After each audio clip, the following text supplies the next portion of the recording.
Et si la véritable rupture sur le front ukrainien ne se voyait pas dans les rapports officiels, mais dans les gestes silencieux de retrait, imaginez.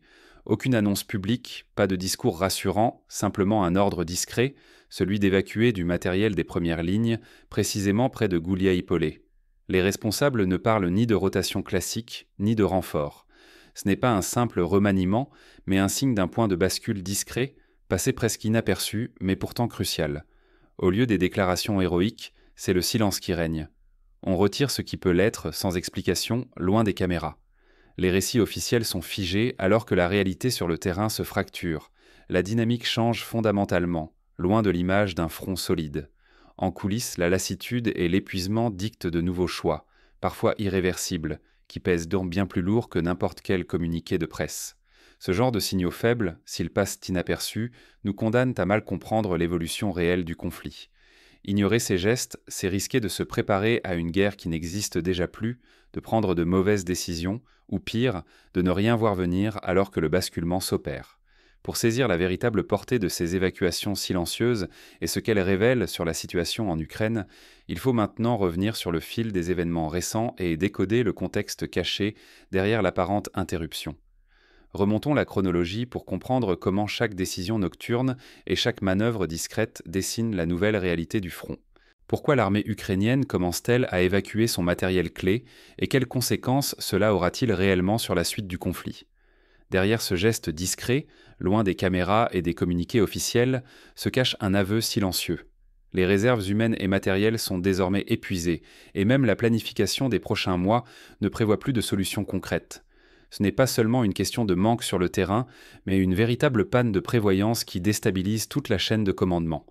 Le discours officiel, lui, évolue subtilement. Les termes tels que rotation ou repli tactique sont régulièrement employés pour masquer ce qui s'apparente en réalité à des retraits forcés. Derrière ces mots rassurants, la réalité est tout autre. On vide les positions, on évacue le peu de matériel encore opérationnel et l'on improvise face à l'urgence. Prenons le cas de Gouliaï-Polé. Cette localité, longtemps érigée en symbole de la résistance ukrainienne dans la région de Zaporijjia, n'est plus aujourd'hui qu'un nom, un repère sur la carte. L'isolement du secteur s'accentue chaque jour.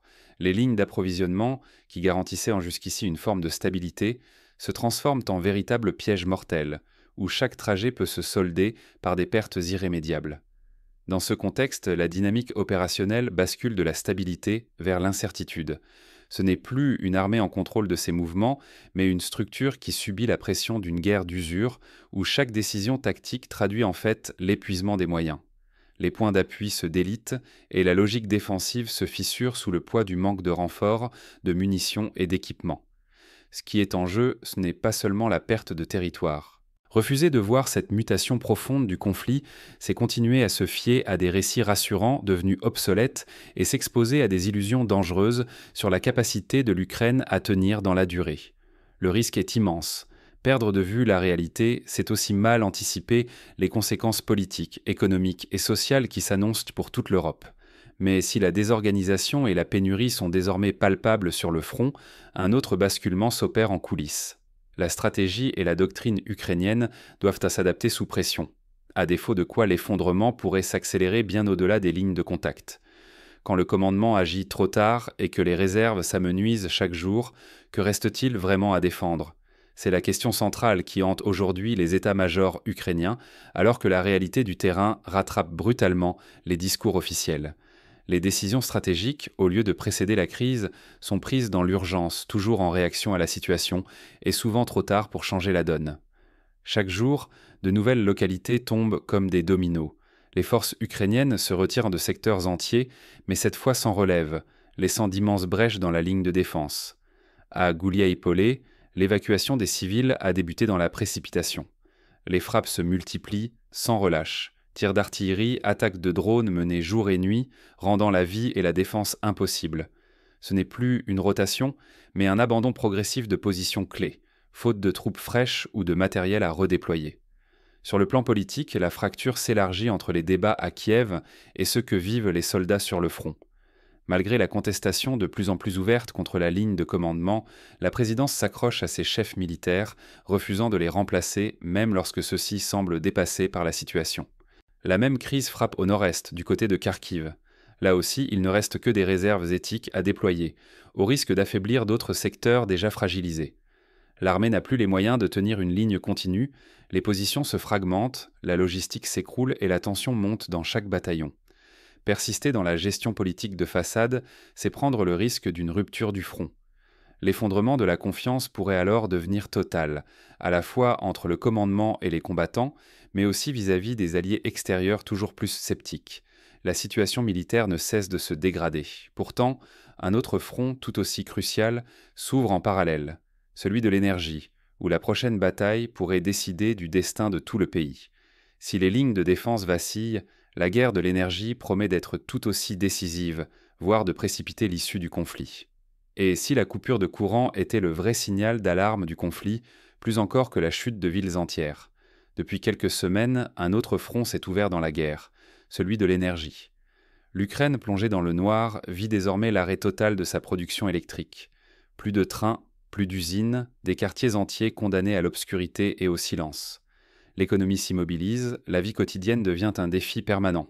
Face à cette crise, les appels désespérés de Kiev se multiplient. Il faut des systèmes patriotes occidentaux, et vite.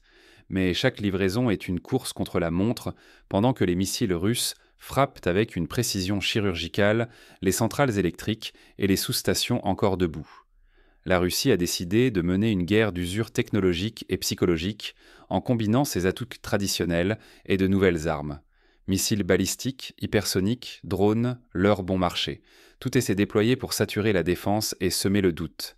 Les batteries patriotes s'essoufflent et tombent les unes après les autres.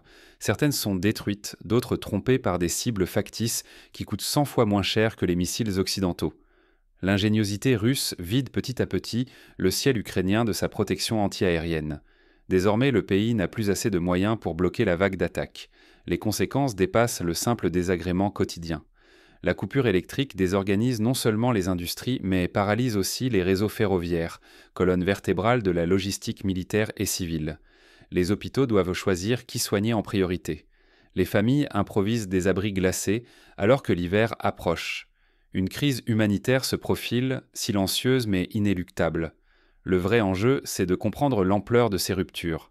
Ne pas anticiper, c'est sous-estimer la gravité de la situation. Blackout généralisé, paralysie industrielle et précarité civile qui peut rapidement dégénérer. L'Ukraine n'est plus seulement sous le feu des canons, elle est prise en étau par une stratégie qui vise à l'épuiser de l'intérieur, à la faire plier sans même franchir ses lignes de défense. Ce qui se joue ici dépasse de loin les frontières ukrainiennes.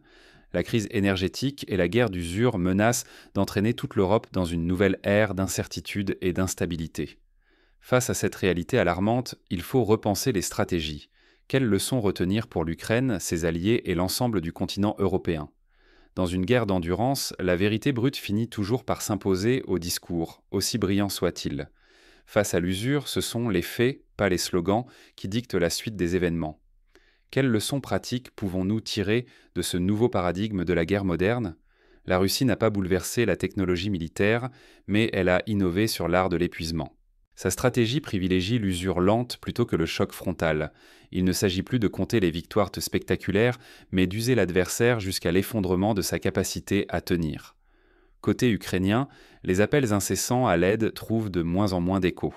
Les annonces de nouvelles livraisons d'armes laissent qu'en place à un silence lourd, signe que l'épuisement n'est plus seulement une réalité sur le front, mais aussi dans les capitales occidentales.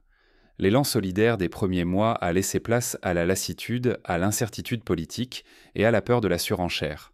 La véritable efficacité ne se mesure plus au nombre de chars ou de drones, mais à la capacité de résister, de gérer honnêtement des ressources devenues rares et de s'adapter plus vite que l'ennemi. Ici, chaque erreur logistique, chaque décision politique décalée du terrain coûte sa part du futur. L'Europe elle-même doit ouvrir les yeux sur ses propres fragilités. Sa dépendance énergétique, longtemps minimisée, devient un facteur stratégique. Réorienter les priorités, c'est désormais gérer l'après. Comment garantir la sécurité collective sans sacrifier le tissu social ou l'économie ?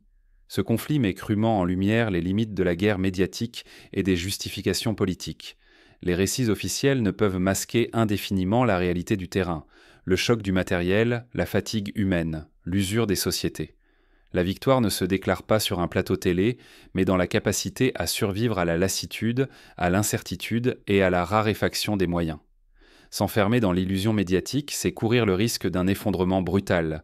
Il est encore temps d'adapter nos choix, de revoir nos dépendances avant que la réalité ne s'impose sans ménagement. Désormais, l'enjeu n'est plus seulement de savoir si l'Ukraine tiendra cet hiver, mais plutôt qui sera capable d'apprendre et d'évoluer face à ces ruptures profondes. Ce qui se joue en Ukraine est peut-être avant tout une leçon sur l'usure, la vérité et la préparation au choc.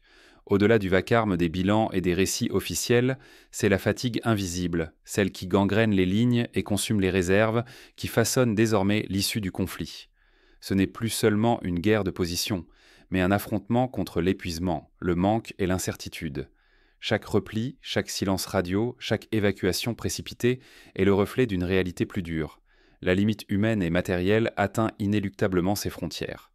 Face à cette érosion lente, la question n'est plus de savoir qui tiendra la ligne le plus longtemps, mais qui aura le courage de nommer les failles, de repenser sa stratégie et d'assumer une transparence lucide. La gestion de crise ne peut plus reposer sur des mots d'ordre ni sur l'espoir d'un miracle logistique. Elle exige une lecture froide, une vérité sans phare et surtout la capacité d'anticiper l'imprévisible. Ignorer ces signaux, c'est rester aveugle face aux bouleversements à venir, que l'on soit citoyen, décideur ou simple observateur. Chaque acteur, à tous les niveaux, paiera le prix de la myopie collective, que ce soit en opportunités perdues, en ressources gaspillées ou en choix irréversibles. Ce que révèle la situation ukrainienne, c'est la nécessité vitale d'une adaptation continue, d'une écoute attentive des signaux faibles et d'un refus du déni. Parce que la vérité stratégique, si inconfortable soit-elle, reste la seule boussole fiable lorsque tout vacille autour de soi. En réfléchissant à ces dynamiques, il devient urgent d'élargir notre regard. Ce qui se joue là-bas préfigure peut-être d'autres chocs à venir, ici même sur nos territoires.